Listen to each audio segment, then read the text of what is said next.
Good morning, Chargers family and Warzone Sports Network Army. I'm Mike, and I'm joined with Tony, and we are about to get into our reaction to the 53-man roster that the Chargers are rolling out in 2021. There were some surprise cuts. There were some cuts that weren't so surprising. We're going to get into all of that right after we hit this wonderful intro. San Diego Chargers are fortunate to have Lance Allworth. On blue, ready? Don Coryell.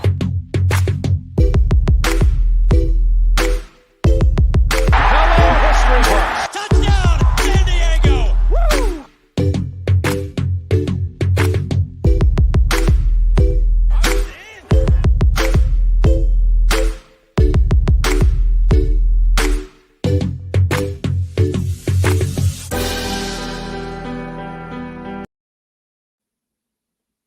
Here we are. Good morning, Tony. First ever episode that's not a watch party. Good morning. I'm excited to see the roster. I kept it a secret from myself. Only the few things that you sent to me in our private chat. All of this is going to be my initial reaction to what happened. And I know that there better be some players cut or I'm going to lose my mind. There better be some people on the chopping block or I'm going to lose it. All right, well, I have to open the door for my dog because he decided he needs to go out. Literally. All right, let's do it. It'll take me a second. Ready? Yep. Fast bolt. Get it? Lightning bolts. Okay, so the one cut that he did send me was the Michael Badgley news, and I was okay with that one, right? Like, that was the one cut that you sent, Mike, where I was like, okay, if Vizcaino is the guy, he's the guy. Like, I'm going to trust you, saw something, you know. I love it when they talk about, like, the kickoff power. It's like, didn't they bump that up already 20 feet so that these guys would all hit touchbacks if they wanted to, as long as they're not playing in Chicago in November and it's windy or something? Like, okay, that's not really, doesn't instill a ton of confidence when they line up for field goals all season. But, you know, F it. I'll take it. Let's go. I think that that was the biggest factor in determining who it was going to be. Brandon Staley did say some stuff about Vizcaino, and there was a press conference that I got to tune into and watch the whole thing. So I'll talk about that as we go through this. We got the entire 53-man roster, a little bit of a slideshow. Thank you, Chargers.com, by the way, for providing us Chargers fans with a nice little presentation that we can give our other Chargers fans. We appreciate you.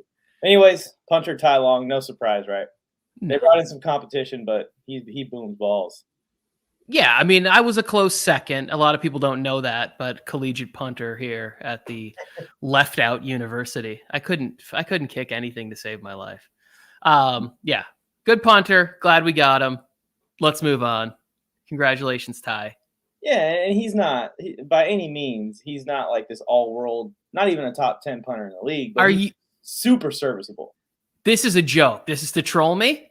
No. 3 quarterbacks on the roster. They're keeping Easton Stick available. I think he's going to be the third quarterback. If they need someone to come in and play, I think they're going to have a real debate because Chase Daniels was awful for the preseason, and Easton Stick wasn't amazing. I'm not going to say he was amazing. I think a lot of Chargers fans are overhyping his performances in the preseason. I think he was just serviceable. He was playable in the preseason. What Chase Daniels did in the last 2 games, Tony, I know you're a Chase Daniels guy, was rough. It was rough to watch. It was rough, but the starters were not in there. It wasn't the O-line. It wasn't I just want a veteran that's going to move the chains for a game or two. Like, in worst case scenario, break glass. I want the veteran. I don't want this kid out there that is like maybe a Pro Bowler in an XFL level, or, you know, or like Arena League or something like that. That's just how I feel about it. Yeah, that is the one thing that I will say. I do think Chase Daniel is the QB2, Easton Stick the QB3. They carried, like I was saying it, and I know I was saying a lot in the streams, they carried 3 quarterbacks last year. So I expected Easton Stick to make this roster. And I think still with like the protocol stuff, it's good to carry a third quarterback in the room. There was somebody that I've really enjoyed was Thomas Arnond on A2D Radio, I believe it is. I hope I didn't screw that up. He made a really good point about the Gardner Minshew trade and why they did it and the strength of that room just in case. And I was like, oh yeah, he's right. This should be a 3 quarterback setup just in case. Because if your quarterback goes down and, you kind of keep them on opposite ends, and keep them there. And I was like, you know what? It was a great point that he brought up about them bringing in Gardner Minshew. But for Easton Stick, I'm okay with it. Like let's go to Daniels, but hopefully we don't have to break glass. Yeah, hopefully not. Hopefully we don't need either of these guys. And here's your guy. Yes. Oh, I am so excited. I get a fantasy alert this morning that he's moved up to number 3. I'm like, that was quick. Josh Palmer taken over Los Angeles, ladies and gentlemen. If you didn't get to see him in the preseason, go and check this kid out. If you got a spot at the end of your roster that you're wasting on somebody you're unsure about, I'm sure about this kid being a baller. Picked him up in my dynasty league. He's gonna be crushing it very soon in the NFL. Yeah, we got our eyes on him the second day draft, and we said, who is this kid? And our radars went up, and we started doing some research and realized that he might be something. But I agree with Sav Coyote. He was a surprise just how good he is. I was expecting him to be a depth piece. I was expecting him behind Tyron Johnson, who got cut, which I'm sure we're going to talk about. I expect him to be behind Jalen Guyton. We talked about that multiple times. And I even thought that there was a shot that he was even lower on the depth chart than that just because of being such a late pick and his situation. But this kid is impressive. And I think he has potential to kind of be our Mike Williams replacement as a wide receiver 2 now down the line. When before my down the line projection was that he steps into the wide receiver 3 role. So I got high expectations for Josh Palmer after this camp and preseason. See him in person, he looks like an NFL top-notch wide receiver. First hot take of the show: Josh Palmer outscores Mike Williams in fantasy this year. But that's in a football world. I want both of them on the field. But I'm just saying, like, even Keenan Allen was praising his route running ability, right? Like he even said. When they went to Chargers training camp, he was just like, this kid is an absolute baller. So everything I saw, I love. Yeah, in same old sports, you're expecting to make the team. I think everyone expects him to make the team, but just what he's shown to us is that this kid is a steal, and we got him at a steal in the draft, and that's already a very obvious. Snake Sports Talk, he's a fellow Chargers fan. Palmer's going to be the guy that's going to pressure Mike Williams to produce. It's a now or never situation, and I'm excited for this kid. I think Josh Palmer has potential to put up a 750-yard season this year, which is insane to think about if I would have been told that 3 weeks ago.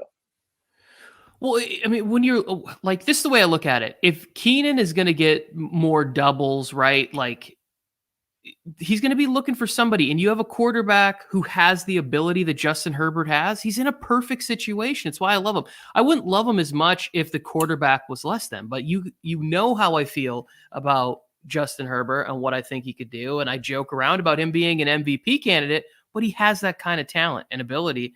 And now he gets this as his third option. I love it. Be nasty. I love it. And that means Jalen Guyton's going to move down, but I still expect to see Jalen Guyton used. Here's Chase Daniel, QB2 of the team, clipboard guy, film room guy, more than anything, I think. Yep. Poster, the dad bod right here. Love it that he made the roster. I want him on the clipboard. I want him on those little tablets on the sideline, coming back, telling Herbert, hey, this is what you missed in the look. This, you should have checked here. This should have been, you hit your hot read, whatever it is.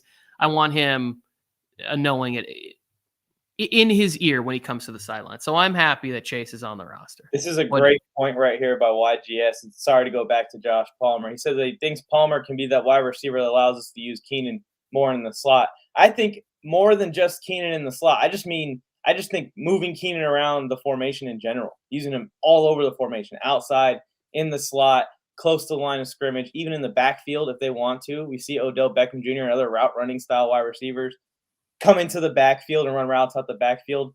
Keenan Allen can be used in all these different places if Mike Williams and Josh Palmer are on the field. You can put Keenan Allen anywhere at that point. I love this take, and I second it. I think that's why it's such a big deal that Josh Palmer stepped forward. Yes. By the end we're both excited for him. Oh, goodness. This man's a monster. Going to be unleashed by Staley this year.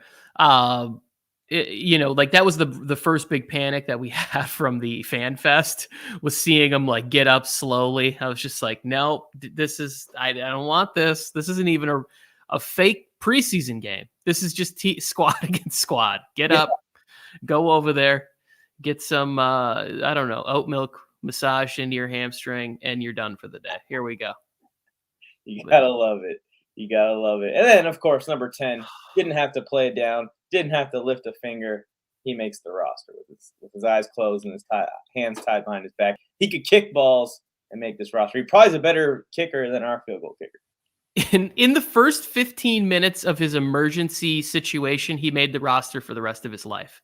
Like when they told him 11 seconds before kickoff that Tyrod Taylor had a punctured lung and you were going in the game and you played that well, that fast, you made the roster for the rest of your life. Herbie fully loaded. Shout out to Lindsay Lohan. Boom! You got your MVP bet in on Herbert? No. Give me a second.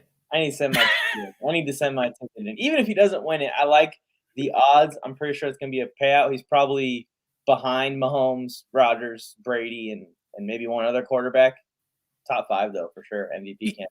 Here's the reason why I'm not fully on the MVP train is because I think the defense might be really good. And if it is really good, he won't have to possibly be going above and beyond, So that is a good point, and I do fully expect that if the Chargers are playing bad teams, that it should be a blowout.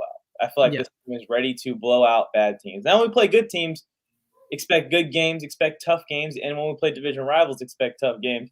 But if we're playing the Jets, Herbert shouldn't be playing in the fourth quarter. Yes, and all of the Charger fans in the chat right now, feel free to attack Joe Morley Sports, who's in here talking smack as a Raiders fan. Just feel free. Look at this. Right on cue. Keenan Allen about to smoke whoever this dude is wearing the silver and black, who's probably their starting, cornerback this year, and will continue to just get dusted by Chargers in both of the games. It doesn't matter who's playing DB for the Raiders. Just put on that uniform brings their play down substantially. I have zero worries about the Raiders defense. Like, all the Raiders fans want to act like Yannick Ngakoue is going to fix their defense. Got some bad news. He's never fixed the defense. So good luck with that. Wait, is it bad when you're on your third team in 3 years and nobody wants to commit to you? I don't know. Yeah, I think that says something. But I will say this. Yannick Ngakoue is an average 8-sack guy. So they got something average at least. They needed something. So here we go. Number 15, wide receiver Jalen Guyton. You're not his biggest fan. I just have an understanding what he's used for. This guy flies down the field and stretches the field. It's not that I don't like him.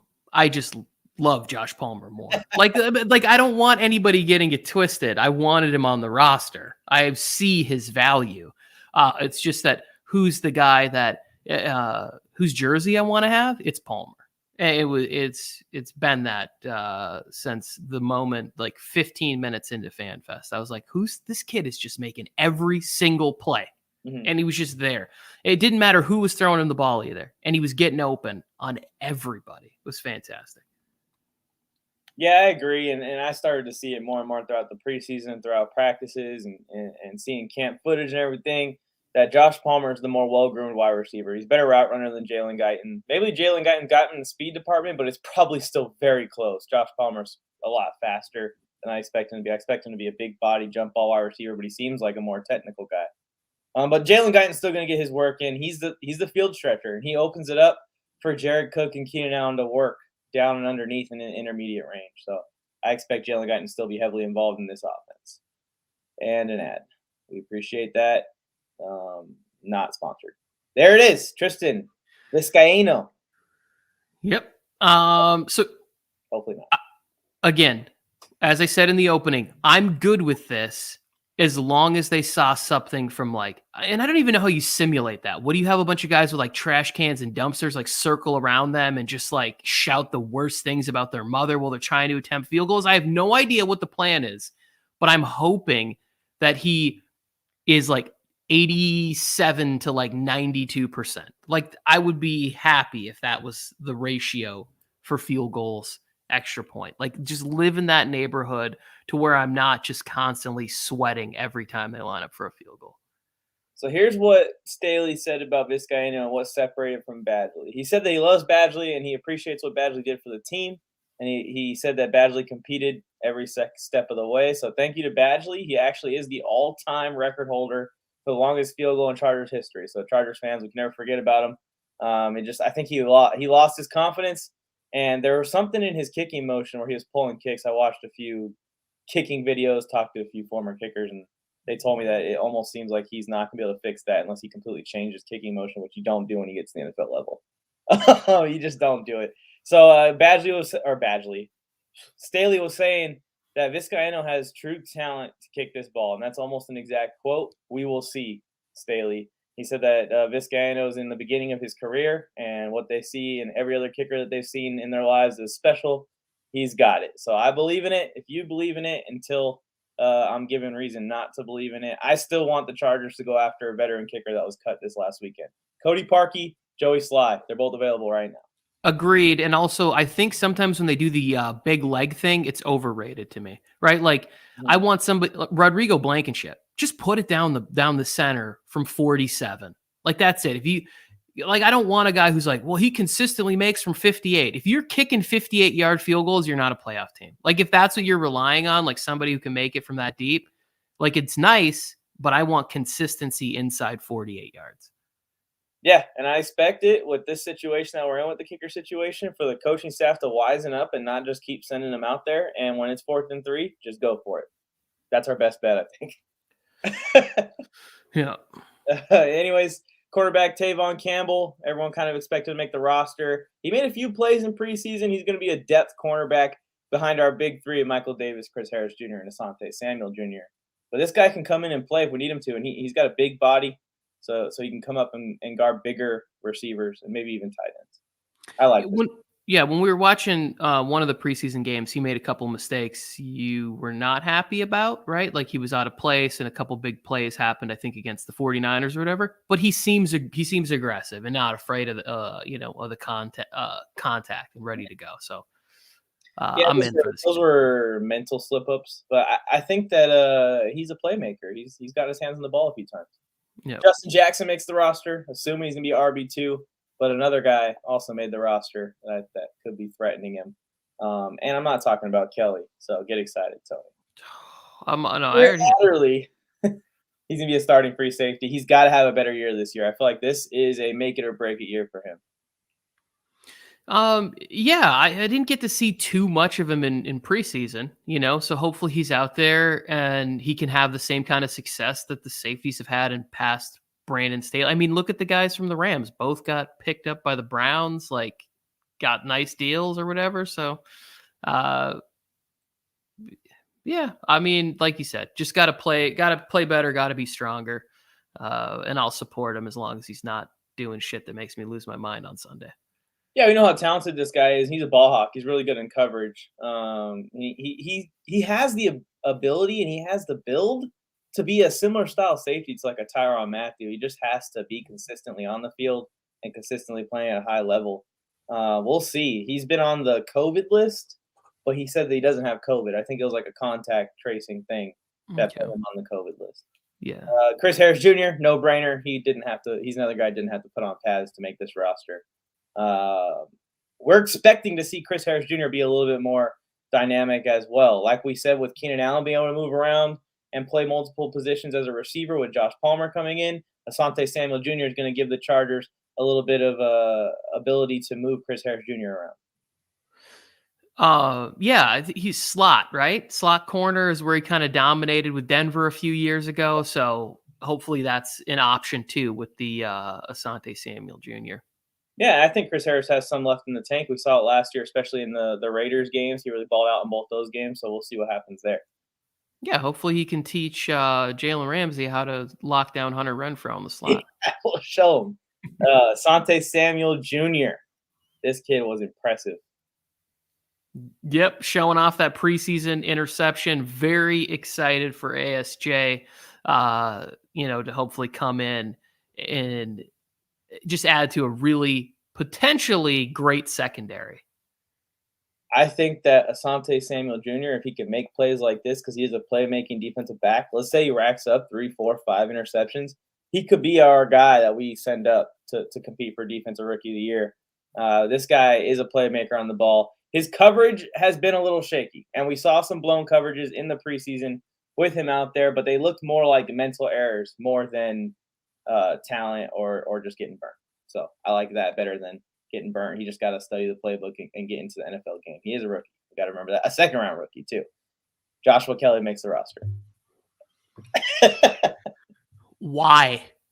Okay, he doesn't do anything on special teams that I've ever seen. Like, I don't see any tackles. He's horribly indecisive when it comes to the line of scrimmage. Like, even in preseason games against backups, he would get like 3 carries for -2 yards. Like, I don't understand I don't understand the attraction to keeping him around. Is it draft cap? Like, what is I don't get it. And if he's in there at running back, I'm going to be upset. Like, if he's getting touches over Jackson, or like I said, I don't know if Roundtree made the roster. I'm assuming he did, but if he's getting touches over him, I'm going to be pissed about that too. Yeah, I mean, I think a lot of it is also that this is one of Tom Telesco's draft picks just a couple years, or not even a couple years ago. He was a rookie last year. So to give up on him so quick, that would say something about Telesco. I think he's giving him one more year. I agree with you that I think I would have liked to see Bradwell make the roster based off preseason performance more than Kelly. But Kelly did look okay at the beginning of last year. So maybe he can find that again. I don't know what it is about him. I feel like if he was going to be good, it would be with the running backs coach, Anthony Lynn, last year. So. Or just like, even if you just run angry, at least. Like, if you don't have the vision, the talent, the speed, whatever it is, like, at least just be somebody that we can count on for 3 yards. Just fall forward on a couple. Fuck, I'm not happy about this. Yeah, I mean, that's his whole purpose. He's supposed to be a power back. So that's what we should get out of him. We'll see if he gets used in like really heavy set formations. I'd like to see the Chargers come out with him and Neighbors if it's a 4th and 1 or something. And I think those two, either a fullback dive or to Kelly, have both options. They can be our power back for those situations, possibly. Vernon Faison makes the roster. Not a surprise here. Another depth corner. But I think he's behind Campbell. I like Campbell a little bit more than him. Okay. I don't know this kid. He's been in the practice squad the last couple of years. And Mark Webb, expected him in. He's our second string free safety. No surprises there with him. Austin Eckler. How many yards rushing, how many yards receiving you seeing for Austin Eckler? Just a quick little off the top of the noggin. I'm going with 1,800 all-purpose yards. So we're approaching 900 or 1,800. Like, I think he's going to be used heavily in the passing game again, and I think he's going to have a big year. I think we're going to see, a full season, and he's going to be a featured back because he's just very versatile. He can run, but like we've talked about before, 12 to 15 carries, 6, 7, 8 targets possibly, depending on who they're playing in the passing game. Get him the ball as much as he can. Yeah, I'm probably around the same. He did go for that 1,800 a couple years ago in his breakout year. If healthy, I think he's going to have more rushing yards than usual. I think he has potential to hit that 1,100, 1,150 mark just because of how improved the offensive line is going to be, hopefully. So I expect to see him on the ground a little bit more. And then still anywhere from 650, 700, upwards of 900 yards receiving expected for Eckler. I think that a little less than his breakout year. His breakout year was with the check down king, Phillip Rivers. So I think with Herbert in there, you're going to see a lot more down the field throwing than with Rivers. But still, one of the best receiving backs in football and one of the best backs in space in football. It's like a bowling ball. Nick Niemann. This is one of my exciting roster makes, I'll say. He's a late round pick, I think 6th or 7th round linebacker. Yeah, he was active out there in the preseason. He did pop off the screen a couple times for me. Another guy that I think is probably a special teamer. I don't know that, but I'm saying like I just like the way he plays football. It's like whatever, see ball, go get ball, crush people, exactly, snatch souls type of a human being, and those are the guys that I want as backups. He flied around, and he's almost to a safety build. He's like in between a safety and a linebacker. I feel like he's the perfect backup for Drew Tranquill, similar style player. And Drew Tranquil, I cannot wait to see him get back out there. Alohi Gilman, he's going to be another safety in the rotation. I'm not sure if he's playing purely free safety or if he's going to be rotating in at strong safety. Also, he's our backup. Derwin James is obviously going to make this roster. Just stay healthy, please, man. 17 games. Defensive Player of the Year. I could see it. I really could. Me too. Larry Rountree, number 35, making the roster. I think on the depth chart, he should be RB3 with potential to take RB2 carries away from Justin Jackson. That's how good he was in preseason. That's how good he was in college. Like, we knew he was going to be good in preseason because we saw what he did in college. Yeah, somebody had a comment up there earlier where they said that Josh Kelly's going to be the goal line back. That shit won't last long because we're putting in Shaft Jr. That's what's happening. Shaft! Roundtree is going. It's going to happen. It's going to be a nice time for him to vulture some touchdowns when they get down inside. I really could see it. Here's Kamon Hall. He's a guy who I wanted to make the roster. Also, he's going to be a depth guy in the cornerback rotation. Right in the same area as Faison, in my opinion. Gabe Neighbors. Tony, you know about Gabe Neighbors? I don't, but I'm a fan of this name. You're going to learn about Gabe Neighbors. He's our fullback that can catch and can block. And honestly, I mean, if you're going to have a fullback on your roster, this is like one of maybe 5 people on the planet of Earth that you can make an argument for because he can become like a tight end option out of the backfield. And his name is Gabe Neighbors. Like just a super fantastic name. He's yoked. He's yoked up. Big dude. Uchenna Nwosu, he's going to be the pass rusher B, I think, to Joey Bosa's pass rusher A. But we could see Chris Rump get some more reps. And another guy who was a sneaky pickup for the Chargers this offseason in Fackrell. Oh, that's good. And then it means he made the roster. Plot twist. Quarterback Davis, got him also. Did you got something more to say about Nwosu? No.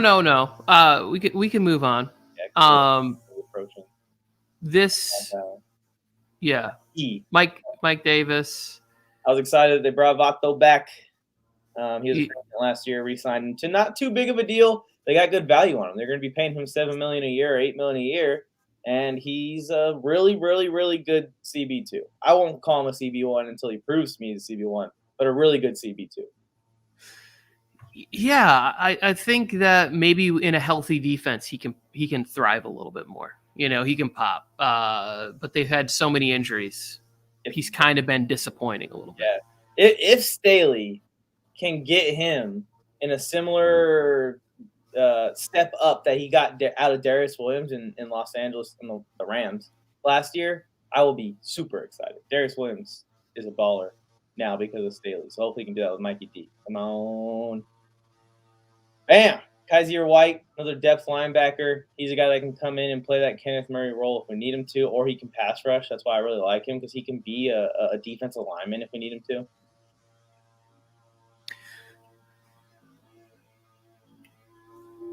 You got to love Drew Tranquil. He's coming back from that torn up knee. He's going to be one of our linebackers out there. He's really good in coverage. He's really good at run stop. Just an all-around great linebacker. Hopefully he can establish himself this year and start building some consistency on it for years to come if he can stay healthy. Here is Kyler Fackrell. He's an edge rusher. I think he's a pure edge rusher. I don't think they're going to be using him too much at the linebacker position.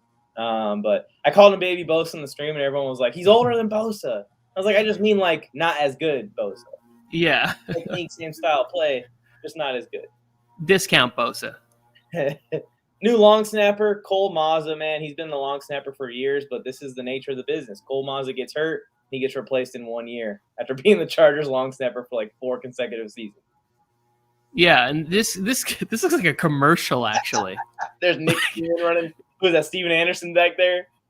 Well, like, it just looks like the guy who's like dreaming about playing in an NFL game, and he's like sitting. It's like a commercial, and then they cut back to it, and it's like Chunky Campbell's, enjoy the game from the sidelines. Like, this guy doesn't look, I talked to this guy about roofing last week, fixing a couple shingles on my house. I don't know. Good for him. He's a veteran, and what I've read on him is he's been around the league forever, in and out of teams, in and out of spots as a long snapper. The long snapper is a surprisingly important position for the punt team because he's the first person that can leave to go and try and make the tackle Never makes the tackle, but can try. Here's my rule with guys in that position. I never want to know your name. Because the only reason I know your name is because who's this dude snapping the ball over the kicker's head? Who's this dude snapping the ball at the kicker's feet or, or the holder? And then I look up your name and then I curse you out during football season. So I just never want to know your name. I've already forgotten. Bob Thompson is our long snapper. Bob Thompson is our long snapper. Anyways, here is OGB. Some people call him OG. Some people call him just O. You want to try and say his last name, Tony? Because I do not. I just call him OGB, and he looked nice in a few different opportunities in the preseason, so I'm excited. I was really excited by a lot of the depth that we saw in the preseason, and this guy in Fackrell really stood out. Chargers fans, remember Jatavius Brown? Same number and everything. But anyways, the guy that was a couple years ago came out of nowhere and was a contributor. Scott Quessenberry is going to be the second-string center, obviously. He was the starter last year, so we upgraded. We have the best center in football now with Corey Linsley, but we need a backup in case something goes wrong. Knock on wood. We need Corey Linsley out there. Center is a position that can completely change an offensive line communication-wise, can completely change an offensive line quality of play-wise, just the center position. So I'm so excited for Linsley. But we'll keep Q around as our backup. He's also the Duke of Whistleton. What a great name. Say his name again. Scott Quessenberry. He sounds like royalty. Not like 17th in line to the throne. Great name. Hope he doesn't play. And speaking of the monster himself, Corey Linsley. He's been in and out of practice, but I think they're really just resting the veterans, resting the guys that don't necessarily need the work. And Corey Linsley's a guy that's been in the league for a long time, and he's been one of the best for a long time. Yeah, I think he knows his job as long as he knows whatever the concept or scheme is that they're running. There's no need to be putting extra hits on guys like this. Mm-hmm. And him and Bulaga have worked together before, so when he's looking right and looking left and communicating, Bulaga can help get the message out there. I like it. Brendan Hymus. He put it very specifically that it's pronounced Hymus. So that he makes the roster as a backup or a depth guard/tackle. See, this is how you do it, Kelsey. You don't wait till you're a Pro Bowler to tell us how to pronounce your name. Yeah. Do it when we don't know who you are. I'm a Pro Bowler, Hymus. We'd really appreciate it. Dang it. Going back, set the ad off again. Oh, here's a guy that contributed in the preseason, and we never knew his name. Forrest Merrill, I only remember because I remember number 66 getting active out there. Yeah, I love to see the big boy scooting up and down the field. He was very active, chasing people down. I remember one play where he went the wrong way, but he didn't give up. He just turned around and just went after it. He didn't catch him because he and I are very close in our 40 times, but this guy's bigger, little thump. And our interior defensive line situation is interesting. We have Linval Joseph. We have Jason Tillery or Jerry Tillery. We've got multiple guys, Justin Jones. We just don't know how Staley's going to rotate them in. They have some talent, but they're not really feature guys on the defense. We'll see how they're used and see how much Merrill gets in there. Rashawn Slater had to make the roster, right? First round pick. Was impressive in camp, apparently. I saw some clips of him locking up Bosa. I saw some clips of Bosa beating him, which is what I expect, but I would be a little disappointed if Bosa wasn't kind of, giving him that rookie treatment a little bit. Yeah. But yeah, I'm excited about this. I hope that he is as advertised. That's what I want for this to be the position where it's remember, I can't believe 10 years have gone by and he's been a Pro Bowler 7 times and just had such a great career, Yeah, this kid is all that we're hyping him up to be, and he becomes exactly what the draft process told us he's going to become. This offensive line set for a couple years with him, Linsley, Bulaga. I mean, those three. And then at the guard positions, we'll see how Filer and Ibushi work out. Speaking of Filer, I think he's a no-nonsense guy. I think he's a scrappy guy, and I love the pickup. He brings some of the run, the power game to the guard position for us. And I think he's a no-brainer starter for us this year. Not a Pro Bowl level guy, but definitely around the average mark in the league. Yeah, but I mean, play gets elevated when you're playing next to other stronger people. If he's the weakest link in the chain, he can look even better, Yeah, and I wouldn't even call him Lucas Link. I think Ibushi would probably be our biggest question mark on the offensive line. Filer's been a starter for the Steelers for years, and their line was good. I'm not putting that label on him. I'm just saying wherever that link is, if he ends up being it, his play will be elevated because he's playing next to other guys that have Pro Bowl potential. Storm Norton, former XFL guy, played awful in the preseason, but he makes the roster. I think more familiarity with the playbook, familiarity with being on the offensive line as a starter last year, a lot of the year. He's going to be a backup now. Yeah, his father's a meteorologist. This good for him. There we go. Brian Bulaga, please stay healthy, my guy. We need you. We need you out there. I mean, starting offensive line has to be healthy all year. He's a stud. He's been doing it for a long time. A Pro Bowl level player, but he just can't stay on the field.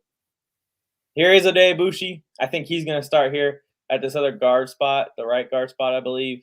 There was a little bit of a competition there, but it looks like he's going to be the guy. He's been in Detroit the last couple of years.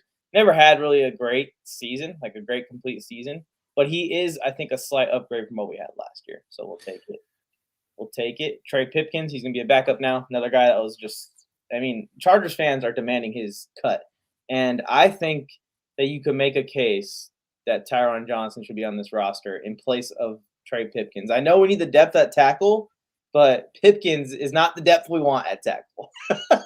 We want someone good. I think he's only on this roster because he's a Telesco guy. And also, what is he, 6'8", 490? Like this, you got to be better, bud. That's it. I mean, when you look that menacing, you then can't be a turnstile. Exactly. Look at it. We're seeing Wise in the chat dead for the last 10 minutes, but once we bring up Pipkins, now we start getting in there. No, we don't want to fire Telesco. I don't think it's that bad. Yeah, I don't either. He's just putting bets on his investments, and it's worked out more times than not. Let's not lose faith in him. But I agree that Pipkins isn't the guy. Mike Williams, contract year for him.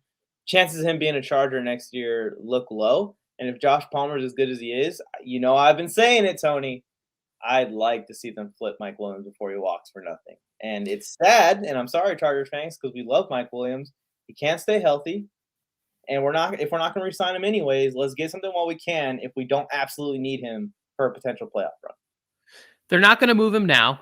He's on the roster, and I think he has a very nice season, right? Like, I think the only reason that I even kind of made the hot take about Palmer at the beginning of the show is because I don't think he plays 17 games, unfortunately. But if he does, I think he has a big year, contract year. He knows what time it is. He's trying to get some money. And like I said, the haircut, not slowing him down.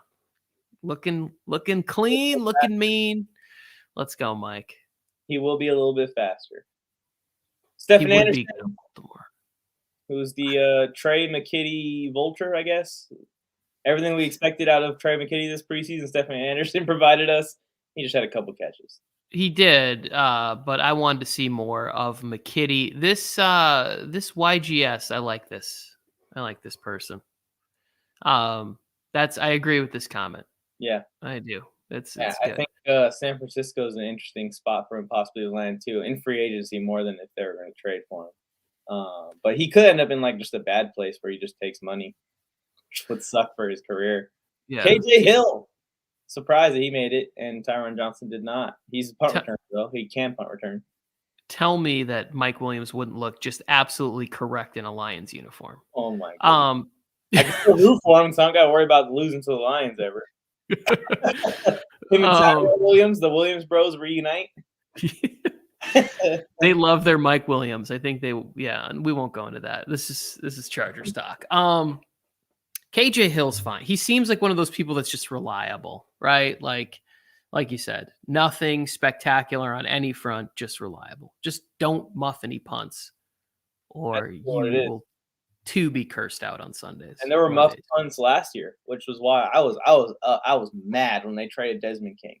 Even if you were gonna walk, if you're gonna trade him, get a 3rd round pick, get a 4th round pick. They got a 6th round pick for a guy who made the Pro Bowl just a couple of years ago and was our punt returner, kick returner, and just our special teams MVP really. And our special teams went to crap the day they traded Desmond King away. And now Desmond King is playing for the Houston Texans for $4 million a year. Yeah. I wonder how the Chargers feel. Bad life choices all around. and he's probably just going to waste away there in Houston too. Sorry. Jared Cook is going to be a starting tight end, and this has been my take so far this season. I think if Jared Cook can stay healthy, he's going to put up just as much production as Hunter Henry. I'd rather have Hunter Henry for the youth factor and the longevity factor, but for one single season, I think Jared Cook is going to be equivalent when you talk about Hunter Henry's injury concerns. Yeah, I mean, obviously you'd rather have Hunter Henry, but you don't want that price tag that he got from the Patriots. It's not going to happen. And Jared Cook's a veteran. He's reliable. And I mean, he's still got speed. Like, he came out in the draft and was running like 4.5 or 4.4 at tight end. Like, he's a gazelle. He can get down the field. And I think he can thrive. He played well with Rodgers and Breeze. He'll be Model of consistency. Trey McKitty. Here's a guy that you could comp to Jared Cook probably.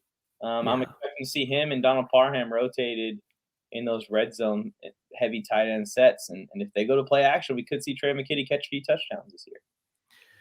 I hope he figures out whatever was sort of not allowing him to be used in the preseason. You know, like, it was just strange to me. Whatever the reason is, I hope he figures it out. Personally, and it's not because of injuries, Donald Parham, 6'11 and a half, just an absolute stud. I have no idea how tall he is, but I feel like he just reaches everything on the top shelf. I think he's 6'8" or 6'9". He's right around there somewhere. He's going to be in the tight end room. He's going to be involved in the red zone offense. I expect it. He's even been involved a little bit just in the regular offense a couple times. But Jared Cook's got to be out there. We need Jared Cook in the passing game. Because Parham's great for that size ability. He can't run routes. He's not too fast. Like, Jared Cook's our starting tight end. Yeah, no, inside the 20, they put him outside, you know, even inside the 5, they throw that little fade route, drop it into him. Exactly. Get the right matchup and throw the fade routes. Justin Jones, I'm excited to see this guy back. He was hurt last year. League doesn't know about him yet, but this is a guy, his rookie year, that was just raising eyebrows when he was out there, making big hits on running backs in the backfield, you know, and pushing guards back into the quarterback's lap. Strong kid. Joey Bosa said that he's one of the better defensive tackles he's played with. Sorry to Linval Joseph, I guess. And Corey Lee. Oh, I don't know. Did Corey Lee and Bosa play together? It was right in a transition period there with him. But Justin Jones, excited to see him back out there. He's probably going to start. Chris Rumpf makes the roster. Good. Hopefully he gets used properly. And I think we're going to see a nice 5-6 sack season out of this kid. I would be super excited if he had 5 or 6 sacks. If he even gets enough playing time to reach that, because I think he's going to be behind Fackrell. And if he impresses, he can, get more playing time. But next offseason, look for this guy to gain 12 pounds of muscle like Henry Ruggs and become an MVP candidate like Henry Ruggs. Also. Christian Covington, another rotational guy that's going to be in the defensive line. Joey Bosa. I mean, this guy, when he was born as a baby and he came out and he was 12 pounds, 6 ounces, made an NFL roster. Yes, he did. Leading the league in sacks this year. This dude is a monster. And me and Joe Morley saw him in person, and Joe Morley's a big dude, and Joe Morley was like, holy shit. He's just huge. He's like 6'5" or whatever, and he's just jacked. Like, it's insane. He could be a WWE wrestler if he wants to switch professions. Linval Joseph. This is a guy I thought could have been a surprise cut candidate because of his contract situation. Similar to Mike Williams, we're paying him a ton of money for no long-term guarantee. But what he brings to the team is a true no-nonsense run stuffer. The Chargers' run defense has been bad for years. With Kenneth Murray coming back, Drew Tranquill coming back, and Linval Joseph, our run stuff game should be a lot better. Yeah, I mean, hopefully it's all going to come down to health, though. Like, even you feel good about the depth. I'm a little unfamiliar with it. But hopefully he just stays healthy and earns money, and we don't really have to complain about him. We can brag about him. Last one, Mr. Irrelevant, Jerry Tillery. I forgot about him. Jerry Tillery hasn't done anything all preseason, hasn't done anything all camp. I don't know if he's hurt or what's going on with him, but this guy was a first-round pick a couple years ago. People forget about him. Okay. That's the 53-man roster, Tony. I need the Fire Telesco people to reach out and DM me personally so I can join your support group for your fire. Hey, we don't hang on Telesco here. It's like, just privately. No, I think obviously like you can focus on the bad, but Herbert fell to him, and he's made some nice picks. Again, the only things, the same things that worry me before worry me the same, is the Josh Kelly over Bradwell. Obviously it's just a depth thing, but then, in the kicking situation, we both would like to see them at least bring in Sly, whatever it is, 5-day contract or whatever, however that thing works, and just say, hey, you're going to kick here again. But Brandon Staley, the one thing I will say that I have noticed that I like is he seems pretty decisive. Like he makes a decision and there's no sort of wobbling or whatever it is. It's like he feels like I'm making this decision and it's either going to succeed or fail, and I'll deal with the ramifications afterwards. What you like to see. And speaking of decisions, I mean, we talked about the kickers enough, I think. Michael Badgley, we expect him to be cut. We talked about this already. And as far as like bringing him in, don't even bring him in for a 10-day contract. Like, no offense to Vizcaino, the Chargers kicking game does not need to be messed with. Like, bring him in, sign him, and cut Vizcaino. Let's just go ahead and do it while these guys are available. But anyways, what is your reaction? Here's the complete cut list if you guys want to see it. Fioco's on this list. Egbule's on this list. DeLuca's on this list. Guys that were on the bubble that we didn't know if we're going to make the team. Who else? Jason Moore, number 11. He was a wide receiver, showing out in preseason a little bit.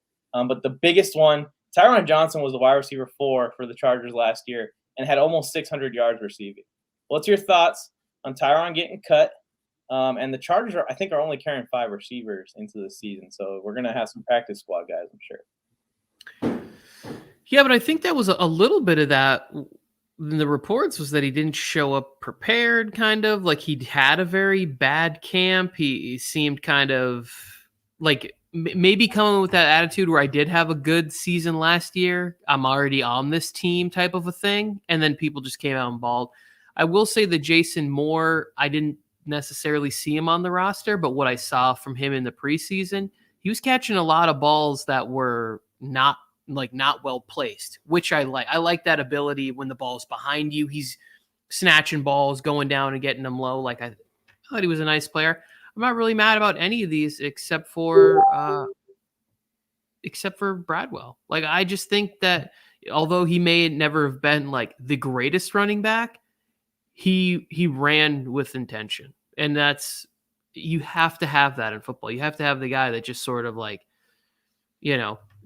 will put his shoulder down and just be like, yeah, I'm going to just run through people. It's a short career, but you have to have those kind of players. I'm with you on that. And with the whole Tyron Johnson thing, he also got into like a fight or like a little scrum at 49ers practice. I don't know if this is like a Brandon Staley's coming in, changing the culture thing, and Tyron Johnson didn't fit that culture, and Tyron Johnson still isn't a superstar wide receiver. It's not like we just cut a Mike Williams or something like that. But Tyron Johnson was a contributor last year, and he definitely has a connection with Herbert. So I understand Chargers fans' reasons for concern. The Chargers internet is blowing up right now. I expected Tyron Johnson to make the roster, but if they are going to carry light at wide receiver, and it's between KJ Hill and Tyron Johnson, yes, Tyron Johnson's a better route runner. He's a better receiver, but we have all that already with the guys that would have been above Tyron Johnson. Tyron Johnson can't punt or kick return. KJ Hill can. I feel like Nas Adderley and KJ Hill are our return men. Yeah, and it also, like, with the tight ends that you have 4 tight ends on the roster. It looks like they might be going to maybe a heavier set like that too. Where we could see some 2 and 3 tight end packages being a little more common. Yeah, they also cut a lot of cornerbacks. I think they're undecided on the depth guys who's going to be in if something happens to a starter, God forbid. Yeah, 5 or 6 wide receivers feels light. I got more than that on all of my fantasy teams. Shout out to Michael Bandy also. I didn't get to shout him out. We were comparing him, to Danny Woodhead or something? Wes Welker? Yeah, but he had fun. He had a fun preseason, and there's certain guys, and I never really know how this works, like how practice squad stuff shakes out, because I assume like once you get cut here, you have the ability to go all these other places, where it's like, Maybe somebody else, maybe there's another practice squad where you see a better opportunity for yourself there and you end up somewhere else. But if Bandy was like one of the practice squad guys, I'd be happy about that. I hope Bradwell doesn't go somewhere else. Yeah, I think Bradwell has a potential to be a practice squad guy that stays around the team, and if we need him, we can call him up. I hope so. Yeah, or somebody else just as a surprise midweek cut. Goodness gracious. I have like things that I almost chucked when you put that graphic up there. You scrolled. Or a signing. There's veteran running backs I'd like to get into. But that's a whole other conversation I'm sure we'll talk about throughout the season. We'll see how the season goes. I'm excited. I mean, losing Tyron Johnson, but overall, I feel like everyone that I wanted to make the 53-man roster made the 53-man roster, and this team is locked and loaded and ready to go in. Whatever happens. But I think the Chargers put together a good team for this year, and they fixed a lot of the issues we had last year. This is kind of like us preparing ourselves to finally be good. And this hope that I have gets crushed by these 7-9, 5-11, and 6-10 seasons. But I really feel like there's a turning point here with number 10 joining this team. There is, and you get a new coach focused on the defensive side of the ball. I'm going to be positive no matter what. Like I said, what was my prediction? 10-7. Like I will eventually come around to the idea and push my support behind whoever the kicker is. Josh Kelly, doesn't matter. You put on the powder blue, you put the bolt in your helmet, you're going to have my support in having a good season, whatever it is. Feels like good depth. I'm excited for the year. Great expectations. Headed out to the nation's capital to snatch that W off their helmet and put it in the win column of the Bolts. You see what I did there? We're just snatching W's off the Washington football team helmets and throwing it into the win column. For the Los Angeles Chargers. Yanking, just ripping them right off there. There's going to be a bunch of empty helmets by the end of the game. Bosa at the end is going to pull the decal off Fitzmagic's helmet, and he's just going to slap it to the. It's Magic or Cam Newton? It's not. Gam's not going there. Days before. Anyways, let's just get some motivation from, regular guests of the show. Go Chargers, go! If you're still here, everyone, appreciate you tuning in to the first, I think, episode of Nuts and Bolts, just the talk show part. We're going to have the watch parties going. We're going to be doing shows like this once a week where we're just going to kind of talk what's going on. They'll be shorter, I promise. If you stuck around this long, then you must love us. So definitely hit the subscribe button, smash the like button, helps out a ton of the algorithm. Nuts and Bolts' home is the WARZONE Sports Network, and its home is going to be the WARZONE Sports Network forever. So stick around, guys, if you guys are here. We're going to get out of here. Good morning, good day. Congrats to the guys that made the roster. Tony, you got anything last minute? Bolt up! That would have been a good time to hit the intro. Yeah, I thought. San Diego Chargers are fortunate to have Lance Allworth. Don Coryell.